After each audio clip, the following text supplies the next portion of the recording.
नमस्कार दोस्तों, मैं पुलकित मोहन सिंगला स्वागत है आपका हमारे चैनल में। दोस्तों, आज हम इस विषय में बात करेंगे कि क्या मोक्ष पाना बहुत ज़्यादा कठिन है। दोस्तों, अपने आप में ये बहुत ही इम्पोर्टेंट विषय और बहुत लोग ये सवाल अक्सर करते हैं, क्योंकि हर कोई मोक्ष पाना चाहता है। मोक्ष यानी कि जन्म और मरण के इस चक्र से निकल जाना, बार बार हमारी आत्मा को गर्भ जून में ना जाना। दोस्तों, जितना ज़्यादा ये कठिन लगता है उससे ज़्यादा कठिन है। ये कह लीजिए कि मैक्सिमम तौर पे अगर हम कहें तो मैक्सिमम लोगों के लिए इम्पॉसिबल टास्क है। बड़े बड़े साधु संतों को भी कई जन्म लग जाते हैं तपस्या करते करते। और तपस्या खाली मेडिटेशन वाली तपस्या नहीं है, आपको अपने जीवन में कर्मों को ठीक रखना भी अपने आप में एक बहुत बड़ी तपस्या है। जनरली हम अगर अपने आप को कंपेयर नहीं कर सकते उन लोगों से जो बहुत ही पहुँचे हुए हैं। हम एक सामाजिक लोग हैं, गृहस्थ जीवन में दुनिया है, परेशानियां हैं, सब कुछ है। तो इट इज़ रियली इम्पॉसिबल कि हम अपने जीवन में गलतियों को जो है रोक सकें, या किसी भी चीज़ को रोक सकें, या हम काम क्रोध मद लोभ मोह इनको जीत सकें। ये अपने आप में इम्पॉसिबल चीज़ें हैं। बड़े बड़े साधु नहीं जीत पाए, पर यह है कि हम कोशिश कर सकते हैं। इसमें यह नहीं है कि अगर आपको किसी चीज़ की अभिलाषा है, इच्छा है, तो वो गलत है।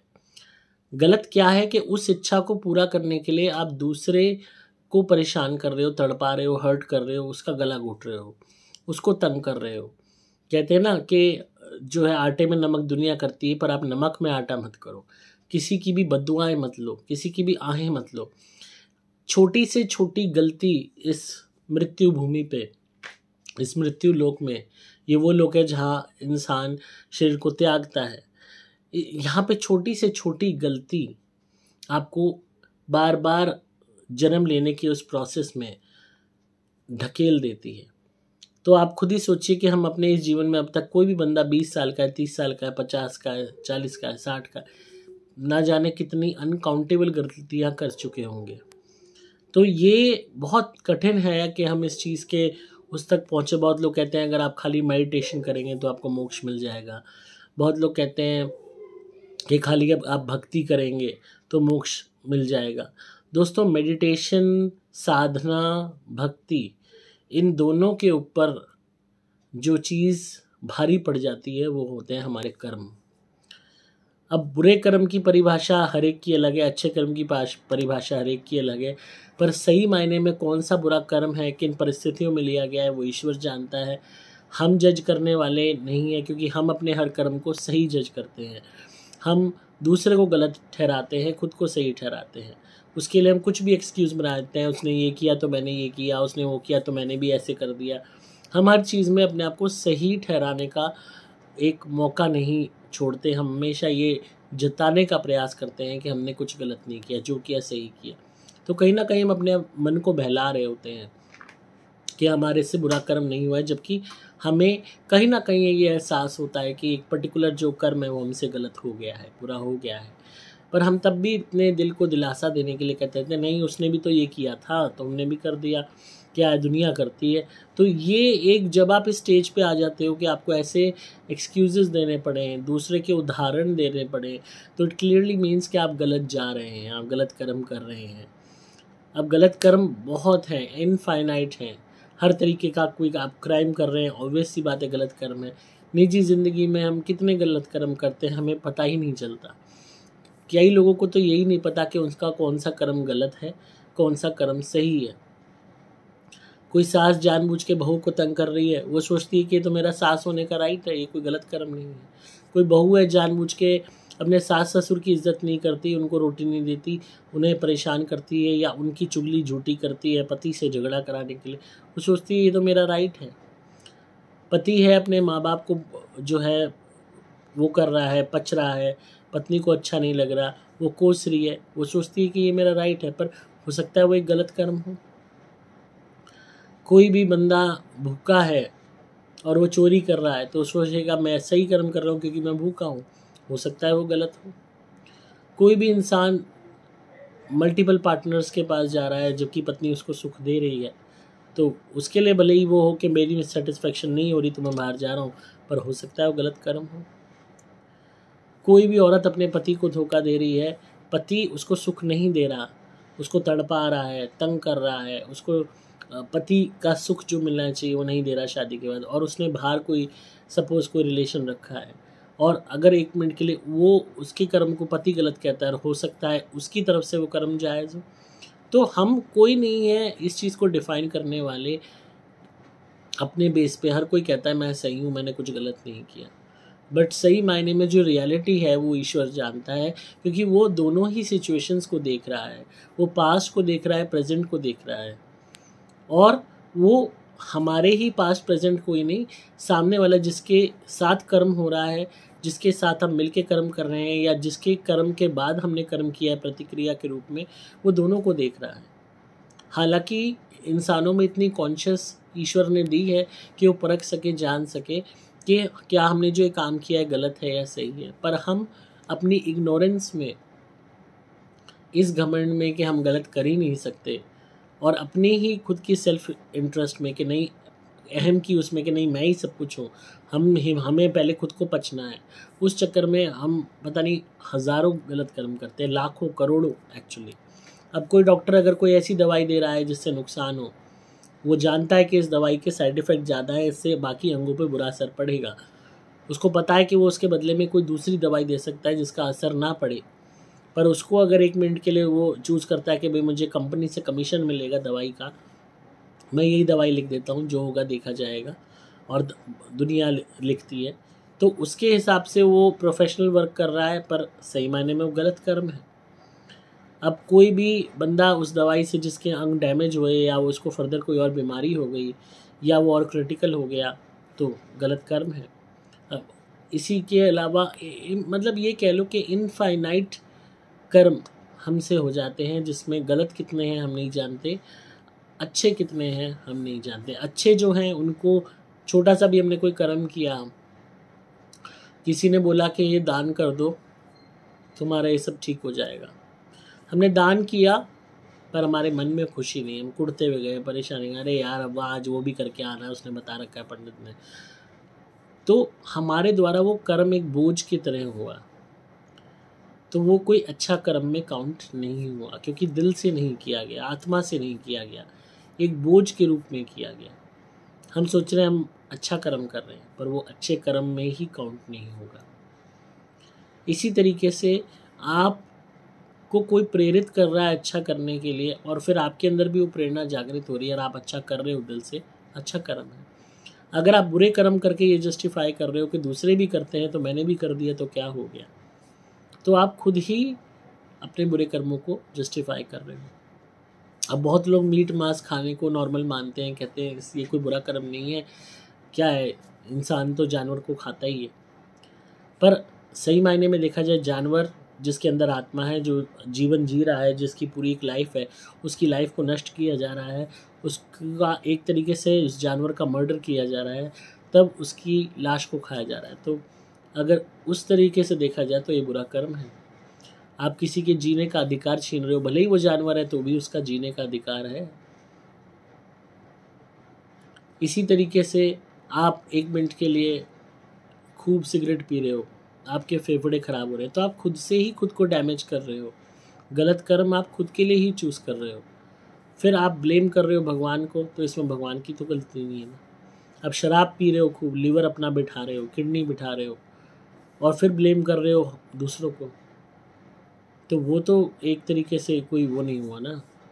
अब बहुत लोग हैं यार दोस्त ज़बरदस्ती अपने दोस्तों को शराब की आदत डाल देते हैं, वो कहते हैं हम तो दोस्ती और प्यार बढ़ा रहे हैं, और शराब खुद भी पी रहे हैं, खुद को भी बर्बाद कर रहे हैं, दूसरे को भी आदत डाल दी और उसको शराबी बना दिया, अगेन एक गलत कर्म हो गया। उनको इस बात का रियलाइज़ भी नहीं कि उन्होंने अपने दोस्त को शराब पिलाई, ज़्यादा पिलाई या रेगुलर पिलाते तो उससे भी एक गलत कर्म उनका अर्जित हो रहा है। तो ये जो मृत्यु लोक है, इसमें इतने गलत कर्म हमसे अनजाने में हो जाते हैं या इग्नोरेंस में हो जाते हैं कि हमारा उस कर्म बंधन में बंधना तय है। बहुत ही रेयरेस्ट ऑफ रेयर लोग होते हैं जो मोक्ष को प्राप्त करते हैं। मैक्सिमम लोग 84 लाख योनियों में ही भटकते रहते हैं। अब हमारे अंदर इतनी कॉन्शियस है कि हम ये समझ पाते हैं कि कुछ कर्म गलत हैं, कुछ सही हैं। ऑब्वियस सी बात है, मर्डर है, रेप है, रॉबरी है, लूट है, क्राइम है, वाइट कॉलर क्राइम है, किसी भी तरीके के अपराध जो होते हैं वो गलत कर्म है, हम जानते हैं, हमने लॉ बनाया हुआ है, सब चीज़ है। पर उसके अलावा किसी की भावनाओं के साथ खेलना, किसी के जीवन में कांटे बोना, ब्लैक मैजिक करना, काले जादू करना किसी को बर्बाद करने के लिए, वशीकरण करना, भूत प्रेत छोड़ देना किसी पे मारण क्रिया कर देना, किसी को बर्बाद या गरीब करने के लिए वहाँ छोड़ आना, कोई चीज़, कोई बदला लेने के लिए करता है, भाई ये मुझसे प्यार नहीं करती तो मैं अब इसको बर्बाद करूँ, सारे ये कर्म भी तो गलत कर्म है। अब इसमें जो इन कर्मों को करके दे रहा है वो भी गलत कर्म कर रहा है, और जो करवाने वाले हैं वो भी कर रहे हैं। तो कर्म किस हिसाब से आप अपने आप को किसी भी सिचुएशन में सही चाहे ठहरा लो, पर अगर आप किसी के को नुकसान पहुंचाते हो, और अगर आप उसकी सिचुएशन और अपनी सिचुएशन को दोनों को निष्पक्ष होकर जज बन जाओ और एनालाइज करो कि खुद मत मानो कि ये एक पर्टिकुलर बंदा है, इसने ये किया, और दूसरा बंदा वो है, उसने ये किया, अब इन दोनों का क्या जजमेंट होना चाहिए। तो सोच के अगर आप निष्पक्ष एक जज बन के उस चीज़ को सोचो तो आपका जो सोच होगी वो बदल जाएगी। जो आपके अंदर नफ़रत की भावना है, बदले की भावना है, वो ऑटोमेटिकली कम होने लगेगी। अब एक औरत ने बनाने से मना कर दिया पति के लिए चाय, क्योंकि वो थकी हुई थी, उसकी कमर में बहुत दर्द था। पति ने उससे झगड़ा किया, उसको मारा। उसने कहा ये किस लिए लाया हूँ, चाय भी नहीं बना सकती, ये तो गलत है, गंदी है ये वो। अब उसकी नज़रिया से वो सोचता है मैं सही कर रहा हूँ, औरत की नज़र से पति गलत है। अगर अब पति ये उसके आगे ये चीज़ रखी जाए कि एक आदमी औरत है और पत्नी के कमर में दर्द है, और वो पति को चाय बनाने के लिए इसलिए मना कर रही है, उसके लिए बनाने के लिए कि उसकी कमर में बहुत दर्द है, तो क्या ऐसे में पति को उसे मारना चाहिए? तो यही बंदा जिसने अपनी पत्नी को मारा कहेगा नहीं, ऐसा नहीं करना चाहिए, अगर इसे किसी और की स्टोरी के रूप में बताया जाए। तो वही वाली बात है, हम दोहरा चरित्र जीते हैं। दूसरों के लिए हमारे नियम अलग होते हैं, अपने लिए अलग होते हैं। अब मेरे पास एक जो है क्या कहते हैं केस है, एक लड़का था, होमोसेक्सुअल था, तो उसने जो है उसके पेरेंट्स का आया कंसल्टेशन का, तो उन्हें लगा कि शायद कोई उसको ऊपरी है या कुछ है कोई, जिस वजह से उसका इंक्लाइनेशन नहीं है towards girls. And I said कि ये ऐसा कुछ भी नहीं है, नेचुरल होता है, ऐसा इसमें कोई भी वो नहीं है आप जो मन में थॉट लेके चल रहे हो। उससे पहले वही लोग ये थिंकिंग रखते थे, अगर उन्हें जब भी सुनने को मिलता था कि कोई किसी के घर में लड़का है या लड़की है, कोई लेस्बियन है या गे है, तो सोचते थे इट्स कम्प्लीटली ओके, नेचुरल है। जब उनके साथ ही हो गया तो वो उस चीज़ को पचा नहीं पाए। इसी तरीके से किसी की लड़की ने दूसरी कास्ट में शादी की, पड़ोस की लड़की ने, तो उसमें एक कहा कि भाई क्या हुआ, आज तो मॉडर्न ज़माना है, सब चलता है, जहाँ बच्चे खुश हैं वहाँ खुश रहना चाहिए। माँ बाप को अपने पड़ोसी को समझाया, दिलासा दिया कि क्या है, हम तो बहुत मॉडर्न सोच वाले हैं, हम ऐसे नहीं सोचते। उनकी खुद के लड़के ने जब दूसरी कास्ट की लड़की से शादी करने की ज़िद मचाई तो घर में इतना हंगामा, जुलूस, झगड़ा। तो बेटे ने कहा कि भाई आप पड़ोसी की तो बेटी ने जब दूसरी कास्ट के लड़के से शादी की, आप तो बहुत सपोर्टिव थे, बाकायदा आपने लड़की को कहा कि तेरा बाप कन्यादान नहीं करेगा तो मैं करूँगा। अब मैं अगर कोई दूसरी कास्ट की लड़की लेके आ रहा हूँ तो आपको क्या दिक्कत है? तो वही वाली बात है, हर बंदा दोहरा चरित्र जीता है। अपने लिए हमारी थिंकिंग कुछ और होती है, दूसरों के लिए कुछ और होती है। मैक्सिमम केसेस पे हम दूसरों के यहाँ दिखाने का प्रयास करते हैं कि हमारे अंदर अच्छाई है, हमारे अंदर एक्सेप्टेंस है, हमारे अंदर जो है ब्रॉड माइंडेडनेस है, हम धर्म से ऊपर उठ के सोचते हैं, हम ह्यूमैनिटी सोचते हैं, हम इंसानियत को धर्म मानते हैं। ये मैक्सिमम लोग दिखावा करते हैं, पर जब उनकी अपनी निजी ज़िंदगी में बात आती है तो कट्टरवादी सोच हो जाती है, झगड़े की सोच हो जाती है, अहम की लड़ाई हो जाती है, और ना जाने कितने गलत कर्म हो जाते हैं। अब कोई लड़का लड़की बहुत सच्चा प्यार करते हैं, एक दूसरे से आत्मा से जुड़े हुए, पर आप उनको अलग कर देते हो किसी भी रीज़न से, तो क्या वो एक गलत कर्म नहीं है? तो हर एक का एक अलग ही परिभाषा है गलत कर्म की, सही कर्म की। इसकी एंडलेस वो है मतलब साइकिल। और खाली यही चीज़ें नहीं, हमारी निजी ज़िंदगी में हम पता नहीं कितने गलत कर्म कर चुके होते हैं, हमें ध्यान नहीं होता, पता नहीं होता। अब कोई टीचर किसी बच्चे को थप्पड़ मार रही है, वो सोच रही है मैं तो इसको डिसिप्लिन करने के लिए मार रही हूँ, उस बच्चे को तेज़ लगती है और बच्चे के मुंह से बद्दुआ निकलती है और वो टीचर के लग जाती है बद्दुआ, और वो टीचर को आगे अपनी ज़िंदगी में दुख झेलने पड़ते हैं, क्योंकि वो 5 साल पुरानी बद्दुआ का असर होने का वक्त आ गया हो गया है। तो उसने उस टाइम वो गलत कर्म किया था और उसको पता तक नहीं होता।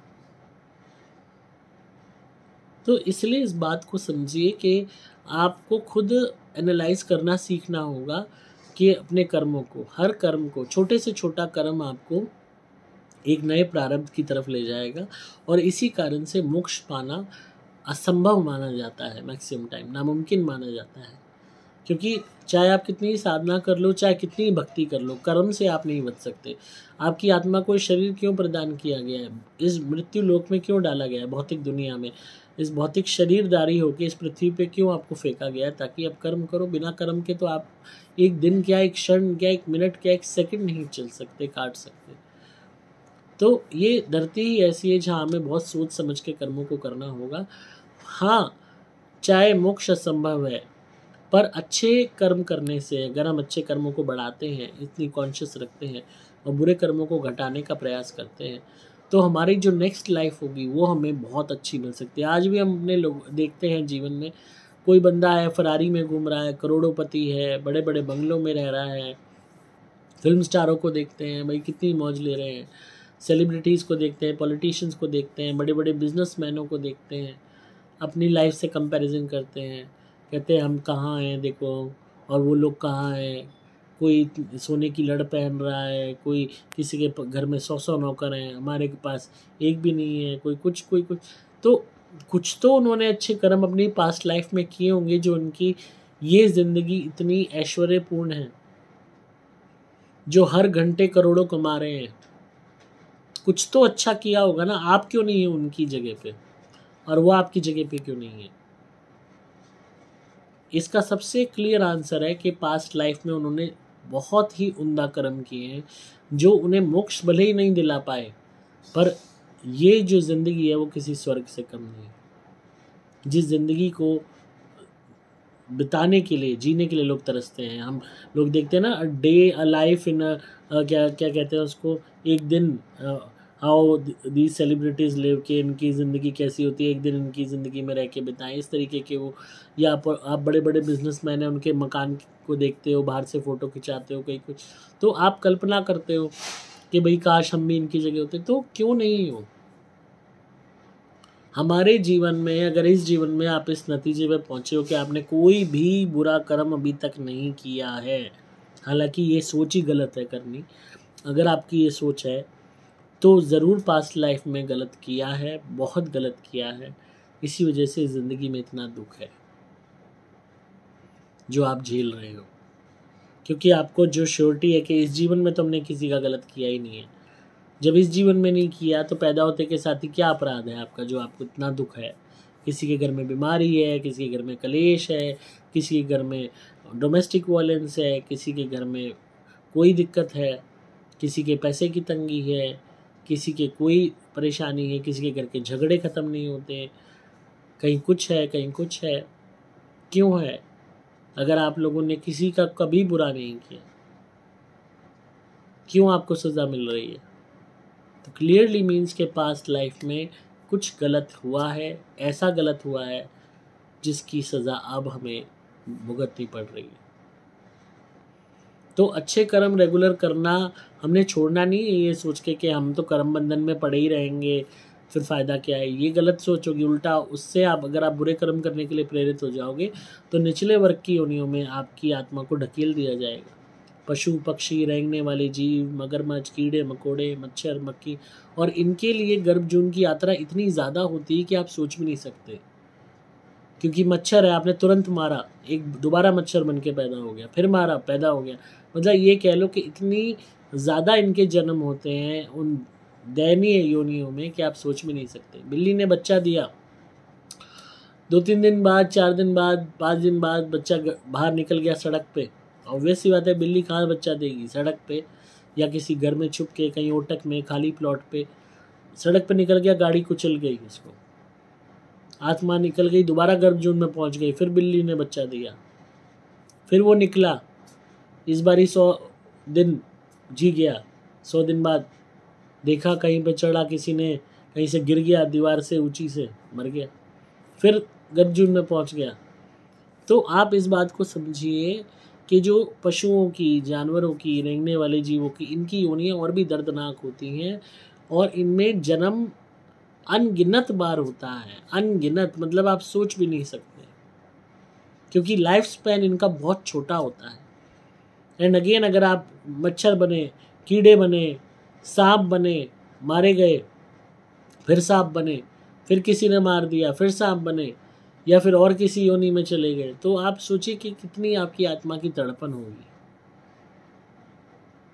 तो इस बात को समझिए कि अब यही है, अब जो ये चिकन होता है, इतने सारे फार्म में होता है, इनको बुरी तरह काटा जाता है, मारा जाता है। चिकन के बच्चे होते हैं, मेल चिकन होते हैं, इनको बुरी तरह जो है, इनको दर्दनाक पैदा होते ही मौत मिलती है, फिर पैदा हो गए, फिर दर्दनाक मौत। तो आप तड़पन देखिए। तो अच्छे कर्म करने के लिए ही प्रेरित रहिए, बुरे कर्मों को कम करने का प्रयास कीजिए, ताकि आप ऐसी निचले वर्ग की योनियों में ना जाएं, आपको जन्म मनुष्य का ही मिले और उसमें भी सुख मिले, दुख ना मिले। दुख मिले भी तो बहुत कम मिले, सुख इतना ज़्यादा मिले कि दुख को आपको पता ही ना हो कि दुख है क्या। दुख जी, अब हम कोई भी बड़े सक्सेसफुल सेलिब्रिटी को ले लो, पॉलिटिशियन को ले लो, बिजनेसमैन को ले लो, उनकी ज़िंदगी में दुख हो सकते हैं, हमें नहीं पता, अपनी जी ज़िंदगी में नहीं हमने झांका, पर हमें बाहर से क्या लगता है, कितने सुखी हैं ये लोग, कितने खुश हैं ये लोग, कितने संपन्न हैं ये लोग,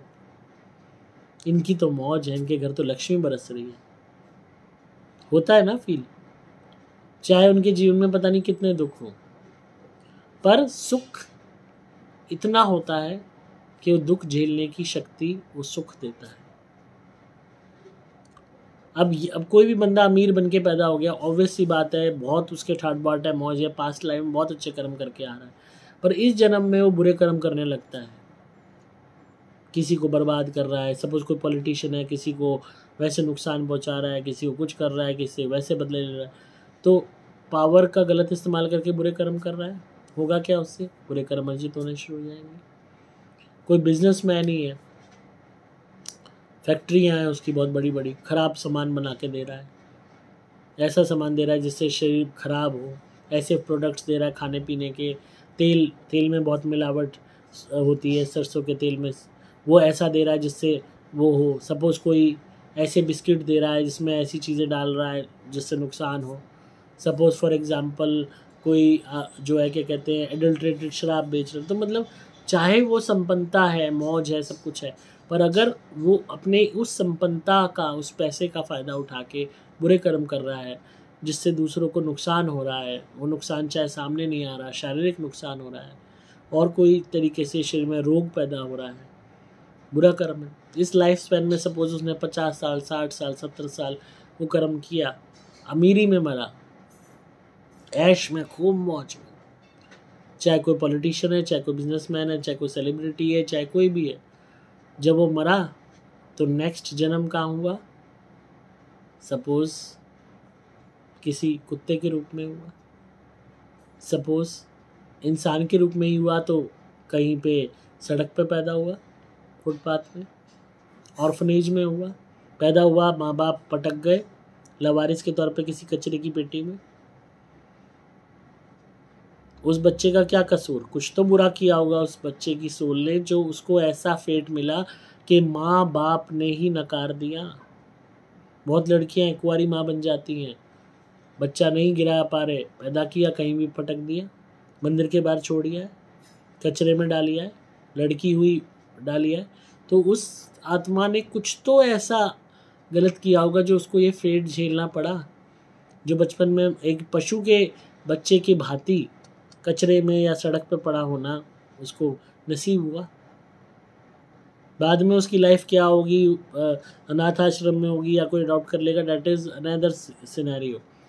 पर जो शुरुआती वो है वो कितना कठिन हो। अब कोई भी बच्चा है पैदा होते ही बीमार है बहुत ज़्यादा, तो कुछ तो उसने बुरा किया होगा। मैं अगर अपनी स्टोरी बताऊं, जब मैं पैदा हुआ था तो मैंने आपको पहले ही बताई थी कि एक डॉक्टर मेरे ऊपर रिसर्च कर रही थी, क्योंकि मेरी मदर किडनी पेशेंट थी। तो किडनी पेशेंट का जो है बच्चा कैसा होता है ये देखने के लिए, और उसने ये पूरी कोशिश की कि वो मुझे मार दे, और जो है और मेरे पेरेंट्स को बार बार वो फोर्स करती थी कि ये बच्चा तो नहीं बचेगा, ये मेरे को दे दो, रिसर्च करनी है मुझे इस पर। और पूरे जो है शरीर को उसने काटा पीटा, दुनिया भर की अपने वो रिसर्च करी। उसने कोई थीसिस वगैरह करनी थी, फॉरेन कंट्री जाना था, अमेरिका। वो तो मेरे माँ बाप ने बचा लिया, पर जो महीने भर मैं तड़पा, जो उसने मेरे को ज़ख्म दिए, तो मैंने भी कुछ अपनी पास्ट लाइफ में कुछ तो बुरा किया होगा, जो पैदा होते ही मुझे वो महीना भर पैदा होते ही मुझे चाकू छुरी, और वो स्वस्थ बच्चे को वो रिसर्च की वो झेलनी पड़ी कि मेरे बिल्कुल स्वस्थ बच्चे पे रिसर्च की जा रही है, वो रिसर्च मुझे अपने ऊपर झेलनी पड़ी महीने भर कि, और वो भी इतना छोटा बच्चा जो दर्द नहीं झेल सकता, जो अभी पैदा हुआ है। तो कुछ तो गलत मेरे से भी हो सकता है हुआ हो, जो मेरे ही भाग्य में वो तड़प क्यों थी। हालांकि हर बंदा यही कहेगा कि वो औरत बुरी थी, उसने ऐसा गलत किया, पर मैं उसको दूसरे तरीके से भी देखता हूँ कि कहीं ना कहीं मेरी भी हो सकता है पास्ट लाइफ में कुछ बुरे कर्म रहे होंगे, जो शुरुआत से ही मुझे दुख झेलना पड़ा। तो इसीलिए हमेशा आपको मैं यही कहता हूँ कि एक फोकस रखो।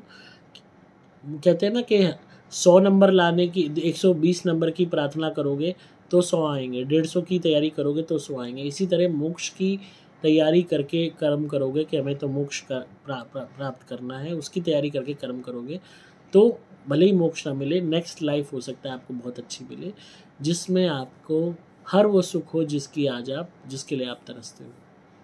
तो इसलिए अपने हर कर्म को सोच समझ के करो।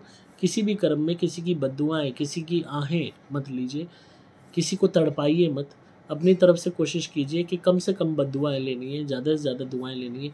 किसी का भी आप बुरा करोगे, अगर वो आपका कुछ बिगाड़ नहीं पाया, बद्दुआ देके चला जाएगा, पर वो बद्दुआ आपका पीछा नहीं छोड़ेगी जब तक वो आपको सज़ा नहीं दे देती। इसलिए बद्दुआएं मत लीजिए, दुआ कमाइए, अच्छे कर्म कीजिए। कम कमा लो, कम खा लो, पर सुख से, चैन से, शांति से जीवन को बिताओ, उसी में मज़ा है।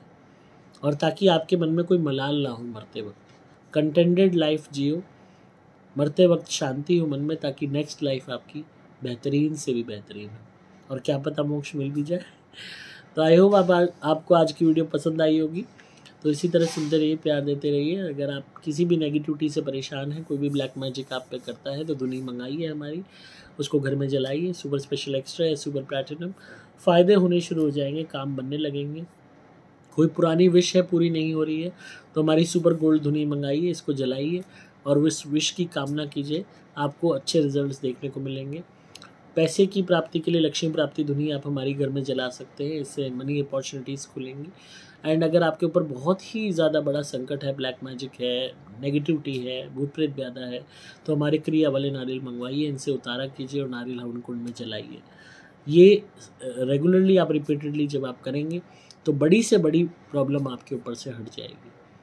आप मंगा सकते हैं लॉकेट भी प्रोटेक्शन के लिए, धुनी भी और क्रिया वाले नारियल भी। मिनिमम हम 30 देते हैं 1 महीने के लिए, ताकि आपको रिजल्ट्स अच्छे मिले।